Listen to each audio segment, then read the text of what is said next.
Lu bisa kerja mati-matian tiap hari, bangun pagi, lembur malam, hemat sampai rela ngurangin makan enak.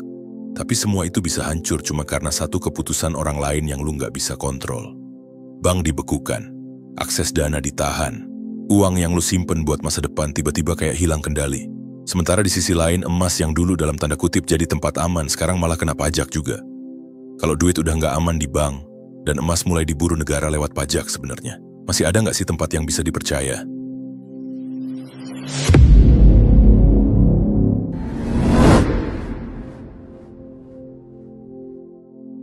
Gen Z hari ini tumbuh di dunia yang katanya serba digital. Tapi realitanya, semakin digital malah semakin susah percaya. Lu dipaksa ikut arus yang cepat banget berubah. Kadang lu belum sempat ngerti satu sistem, udah muncul sistem baru. Dan tiap kali lu pikir nih, oke, kayaknya ini aman. Ternyata sistem itu diguncang juga. Dan ketika hal-hal kayak ini kejadian, rasa nggak aman itu masuk ke kepala. Bukan cuma soal uang, tapi juga soal kendali. Lu ngerasa kayak semua kerja keras lu tuh percuma. Apalagi kalau lu ngerasa udah main aman. Nggak spekulatif, nggak foya-foya, tapi tetap aja kena imbas. Di titik ini banyak orang mulai bingung. Kalau semuanya bisa digoyang, berarti tempat paling aman nyimpen duit tuh apa? Di rumah? Di brankas? Di bawah bantal? Video ini bukan cuma bakal jawab tempat paling masuk akal buat simpen duit sekarang, tapi juga ngebuka cara baru buat ngelihat keamanan finansial. Kita akan bahas realita yang sebenarnya udah lu rasain. Kita bakal bongkar kenapa sistem sekarang bikin lu was-was terus, dan gimana caranya nyimpen duit dengan cara yang nggak bikin lu tidur gelisah tiap malam. Waktu kecil, lu mungkin pernah dibilangin kalau nabung itu aman sama guru lu atau orang tua lu. Duit yang ditaruh di bank bakal tumbuh, nggak bakal hilang, dan bisa dipakai kapan aja lu butuh. Tapi makin gede, makin sadar kalau kalimat itu nggak sepenuhnya benar. Banyak dari kita yang ngerasa makin rajin nyimpen, tapi kok justru makin nggak tenang. Setiap minggu ada berita baru, bank bangkrut, aset disita, pajak tiba-tiba naik, sistem keuangan digoyang sama sesuatu yang nggak bisa diprediksi. Dan rasanya tuh kayak nyimpen air di ember bocor, sekuat apapun lu tutup, bakalan tetap aja netes. Gue pernah ngobrol sama temen lama yang kerjanya di bidang keuangan. Dia cerita gimana orang tuanya panik waktu satu bank besar dibekukan. Bukan karena mereka salah apa-apa, tapi karena uang pensiun mereka nggak bisa dicairin. Duit yang harusnya buat beli obat malah ditahan sementara. Dan dalam tanda kutip sementara itu berubah jadi berbulan-bulan. Itu bukan cerita satu dua orang. Banyak yang ngalamin hal yang sama. Bahkan ada yang sampai trauma nyimpen duit di bank. Bukan karena nggak percaya institusinya, tapi karena ngerasa digantungin tanpa pilihan. Sementara waktu terus jalan, tagihan tetap datang, dan kebutuhan nggak bisa ditunda. Di sisi lain, emas dulu jadi pelarian. Banyak yang merasa lebih tenang naruh uang di bentuk fisik. Tapi sekarang, pemerintah udah mulai ngejar lewat pajak. Setiap transaksi dipantau, setiap pergerakan diatur. Padahal dulu emas itu simbol kemerdekaan finansial, tapi sekarang jadi barang yang harus izin dulu kalau mau dipindah tangankan. Yang bikin makin rumit di tengah semua ketidakpastian itu, masih banyak yang nyuruh lu tetap main aman, dan tetap di jalur yang sama untuk percaya sistem. Dan lu sebagai generasi yang tumbuh bareng internet yang udah cukup peka buat ngerasain itu. Lu tahu ada yang salah tapi belum tahu harus kemana. Mau investasi takut ditipu. Mau simpen cash, takut inflasi. Mau naruh di bank, takut dibekukan. Mau kemanapun jadi bingung dan serba salah. Itu semua bikin banyak orang mulai ngerasa kecil.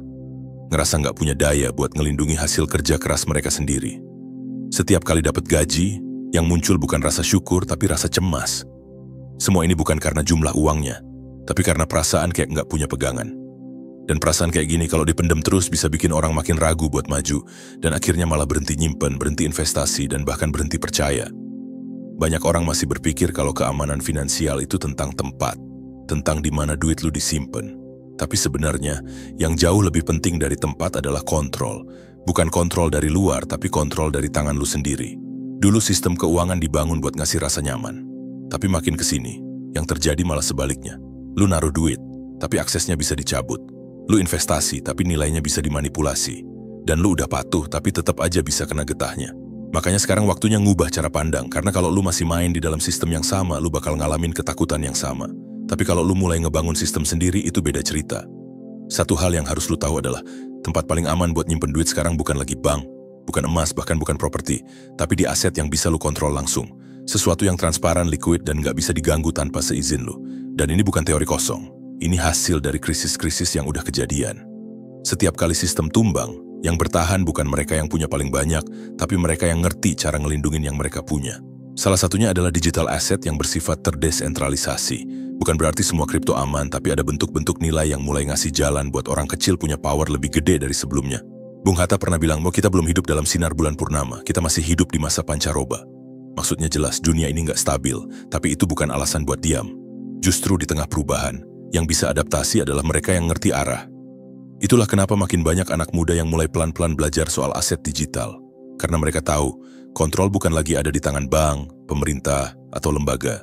Kontrol sekarang pindah ke orang-orang yang melek sistem, yang ngerti cara kerja uang, dan yang nggak cuma ngejar untung cepat, tapi mikir jangka panjang. Gue pernah dengar satu kutipan dari Raditya Dika waktu dia bilang, yang penting bukan berapa banyak yang lu dapet, tapi berapa banyak yang bisa lu pertahanin. Dan itu relate banget sama kondisi sekarang, karena nyimpen duit di tempat yang bisa hilang sewaktu-waktu, sama aja kayak naruh air di saringan.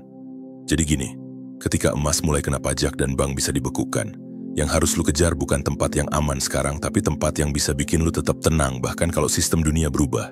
Bukan sekadar tempat nyimpen, tapi tempat belajar. Ada orang yang simpen uangnya di komunitas bisnis kecil, ada yang di koin digital, ada yang bentuknya usaha skala mikro yang bisa dia kelola sendiri. Semuanya memang punya risiko, tapi yang bikin beda adalah mereka ngerti sistemnya, dan mereka paham cara mainnya. Kuncinya ada di satu hal, yaitu transparansi.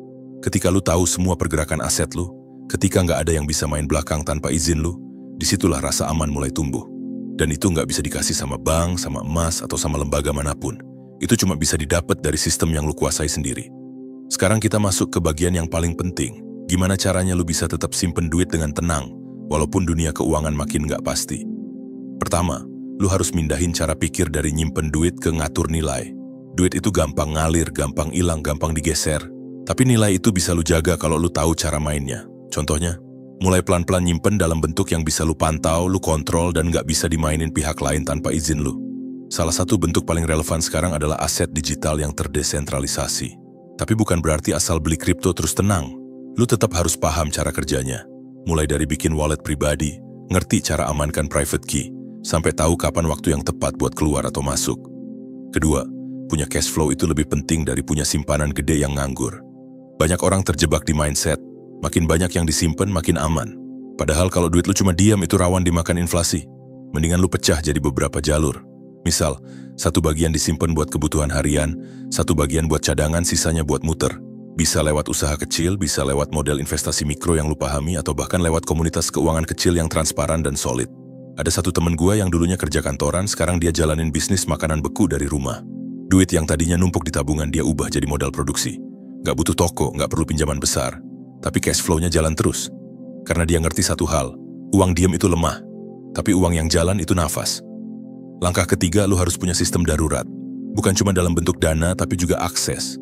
Jangan naruh semua aset lu di satu platform, satu rekening, atau satu bentuk aja. Pecah dan diversifikasi, karena itu cara paling masuk akal buat bertahan di sistem yang bisa berubah kapan aja. Kalau satu ditutup, lu masih punya yang lain. Dan kalau satu terhambat, yang lain tetap jalan. Lu bisa mulai dari hal kecil. Misalnya punya 2 atau 3 dompet digital yang beda. Satu buat keperluan pribadi, satu buat usaha, satu lagi buat simpanan jangka panjang. Dan satu hal lagi yang sering dilupain adalah, lu harus rutin evaluasi. Sekali sebulan aja cukup. Cek posisi keuangan lu.